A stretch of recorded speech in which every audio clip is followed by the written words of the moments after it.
All right, this weekend is UFC 317. We have a stacked fight card, of course, once again. Ilia Topuria in the main event, going up against the former champion, Charles "Du Bronx" Oliveira. And if you ask Ilia Topuria, it is a foregone conclusion. He is going to walk right through Charles Oliveira. I'm going to finish him in the first 2 or 3 minutes. Because Charles Oliveira is going to walk right at him. I'm not going to need to close the distance with him. Normally people run away, but this time Charles is going to walk him down, and that's all that he needs to knock him out, to finish him, just like he did Max Holloway and Alexander Volkanovski. So I'm going to give you my predictions for the whole card. We're going to start the first card on the main event. We're going to work our way up to the main event. So who's he going to be, Charles or Ilia? Well, you're going to have to wait and see, because first, opening up the main event, it is Payton Talbott. Now, Payton Talbott is a very, very good fighter. Of course, he lost last time out to Raoni Barcelos at UFC 311. Before that, everyone was talking about this guy. 9 wins, 8 stoppages, 7 knockouts, 1 submission, and of course, it was on a 3-fight win streak in the UFC, and they were all finishes. Went up against Raoni Barcelos, who just beat Cody Garbrandt, by the way, who isn't an easy man to beat, but of course, this time he's going up against the Jungle Boy, Felipe Lima, and this is what happens.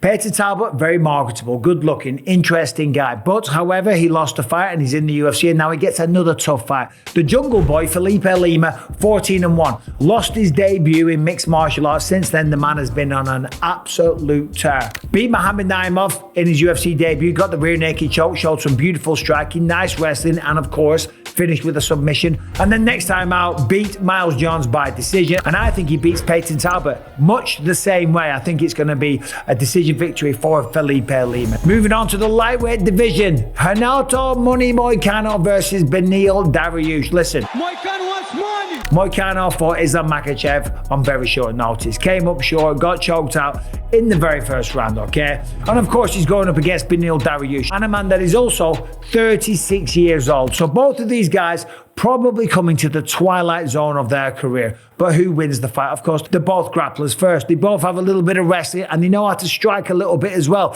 But I do think that Beneil Dariush has fought better competition. Of course, last time out, he got smoked against Arman Tsarukyan. But that was all the way back in December 2023. Before that, it was Charles Oliveira, the main event this weekend, and he got stopped once again in the very first round. Before that, the man was flying 1, 2, 3, 4, 5, 6, an 8-fight win streak. Of course, people like Mateusz Gamrot, not an easy man to beat, and neither is Renato Moicano. Moicano, of course, yeah, he lost to Islam. Before that, he was on a 4-fight win streak, and he was smoking people like Benoit Saint-Denis. 10-7'd him in the very first round. However, someone's going to lose. This is a close one. I'm not too sure about this one, but I'm leaning towards Beneil Dariush. Beneil Dariush, I believe, gets a decision here or potentially a submission later in the fight. Now, moving on, Joshua Van. Yeah, that's right. He's on 317. He was on 316. He had a beautiful knockout at UFC 316. Makes a quick turnaround, comes back, beautiful striking, excellent boxing, good power in the hands. However, Brandon Royval has been around for a long time. If his name isn't Alexandre Pantoja or maybe Brandon Moreno, he's beating most people in the flyweight division. He's got a record of 17 wins and 7 losses. However, his losses in the UFC have only come to the best of the best. Pantoja twice, Brandon Moreno, of course.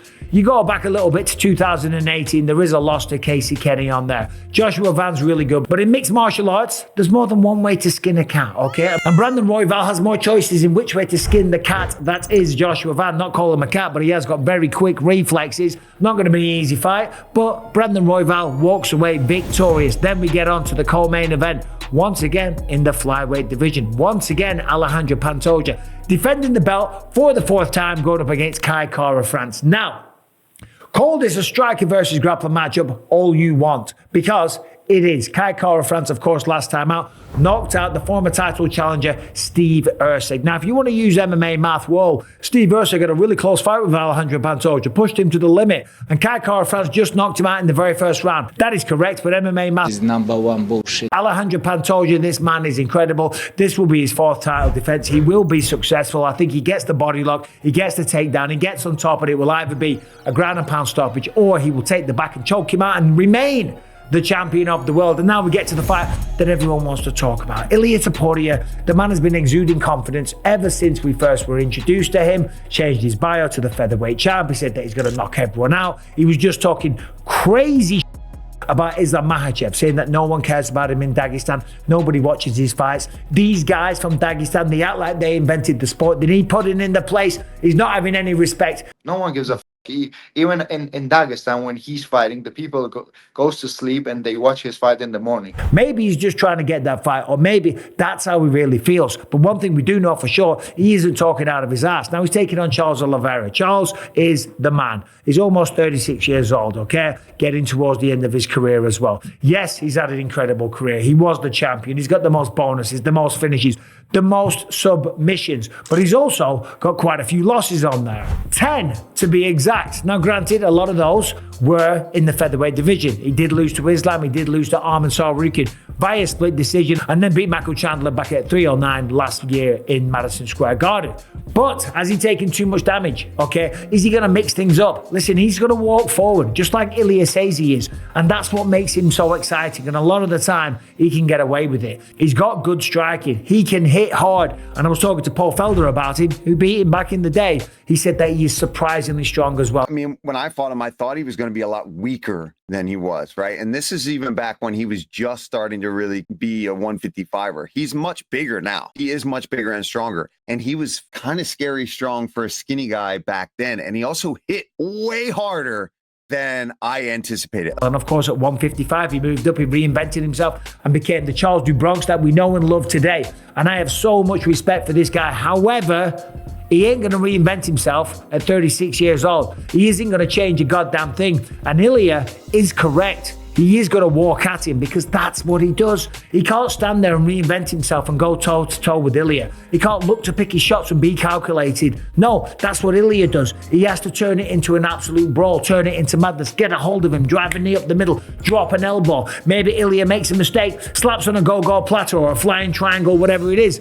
That's why Charles Oliveira is so excited, because that is how he can win his fights. And he can't change, okay? If he changes, he's playing into the hands to Ilia. If he walks forward like a buzzsaw, he's also playing into the hands to Ilia.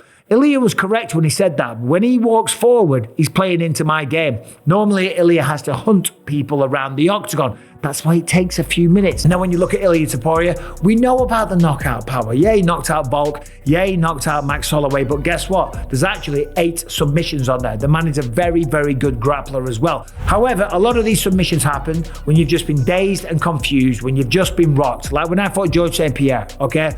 Dropped me with a left hook, came to my blind side, put me down. I didn't know what day it was, choked me out, I went to sleep. Did not tap out like a little bitch, mind you. That is just not my style. But speaking of style, that is something that Ilia Topuria has in abundance. Whether it's the way that he fights, or the way that he dresses, or the little bit of a rose that he gives to his opponents in the octagon and all the rest of it, the man's a class act. He's an absolute superstar, and he will go on to become a 2-weight division champion. That is correct, my friends. He gets the job done this weekend. I think he's absolutely nailed it. I think Charles Oliveira goes forward and he gets caught with something big.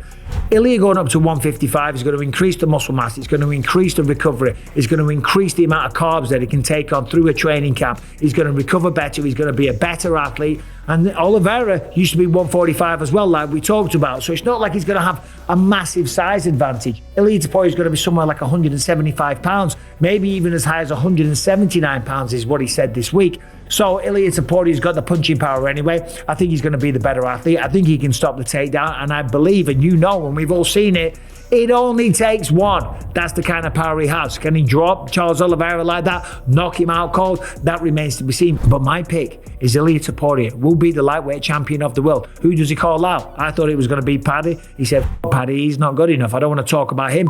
You, Paddy. He's going to fight someone else. He's going to go through Justin Gage. If he fights with Arman, I think that Arman's going to beat him. So the easiest path he has right now to get the title shot is Justin. Is it going to be Islam Makhachev? I don't think so, because he's going to fight Jack Della Maddalena. So who the hell does that leave? I don't know. Maybe Arman Sarukin. But still, anyway, there's my picks for UFC 317. Let me know what you think of my picks. I'm pretty confident in all of these, apart from Beneil Dariush and Renato Moicano. That really could go either way, but I am leaning towards Moicano. Anyway, it's going to be another good night of fights, as always, at International Fight Week. I'm flying out there. By the time you see this, I will be there. I'll be busy. I'll be doing videos. I'll be speaking to people. But I'm flying back Saturday morning because I'm all over the goddamn world at the minute, and I'm hardly ever home, and I have an obligation and a duty to my family. Let me know what you think about the picks in the comment section. Let me know who you think Ilia is going to call out on Saturday night, and let me know who you think wins. Anyway, regardless, thanks for watching, subscribe, ring the bell. See you soon.